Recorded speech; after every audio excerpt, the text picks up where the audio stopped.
हमारे देश की पुलिस की जितनी तारीफ की जाए उतनी ही कम है। ये वीडियो आप देख रहे हैं, ये पुलिस वाले किस तरह हंस रहे हैं। तमिलनाडु में एक 14 साल मासूम बच्चे के साथ दुष्कर्म होता है।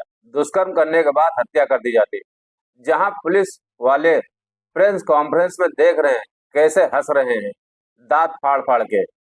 लेकिन मेरा एक सवाल था, क्या पुलिस वाले जो हंस रहे हैं उनकी फैमिली के बच्चे के साथ ऐसा होता है तो क्या तब भी पुलिस वाले ऐसे हंस रहे होते? लेकिन पुलिस वाले हंस इसलिए रहे हैं क्योंकि वो जानते हैं हमारे देश में रेप केस के आरोपियों को फूल मालाओं से स्वागत किया जाता है, उस पर कड़ी कार्रवाई नहीं होती है क्योंकि हमारे देश में रेप केस में कोई सख्त कानून नहीं बना इसीलिए।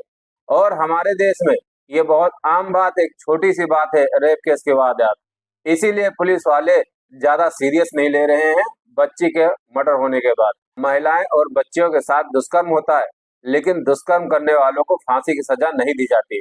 वजह यही है कि हमारे देश में रेप केस के वारदात दिन पे दिन बढ़ते जा रहे हैं और वर्ल्ड में हमारा देश इकलौता देश है जहां पर रेप के मामले में नंबर 1 है।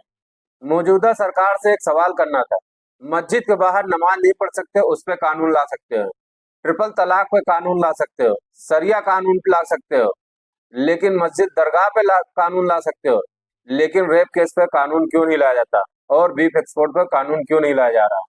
हमारा देश इकलौता ऐसा देश है, अगर सही से जांच हो जाए तो कितने बाबा और नेता मंत्री रेप केस के आरोपी होंगे, लेकिन जांच नहीं होगी। मैं सभी धर्मों की बात कर रहा हूँ, किसी एक धर्म की बात नहीं कर रहा हूँ।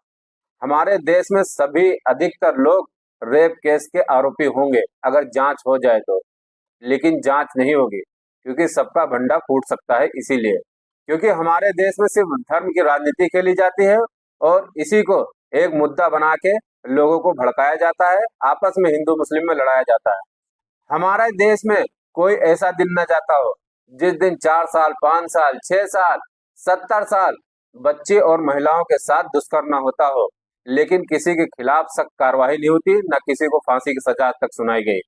लेकिन हमारे देश में गंगा के ऊपर अगर आप इफ्तार पार्टी कर लेते हो तो फौरन आपको जेल की सजा हो जाएगी, और अगर आप किसी के खिलाफ कुछ बोलते हो तो आपके तुरंत कार्रवाई हो जाएगी। लेकिन शख्स होना चाहिए अब्दुल।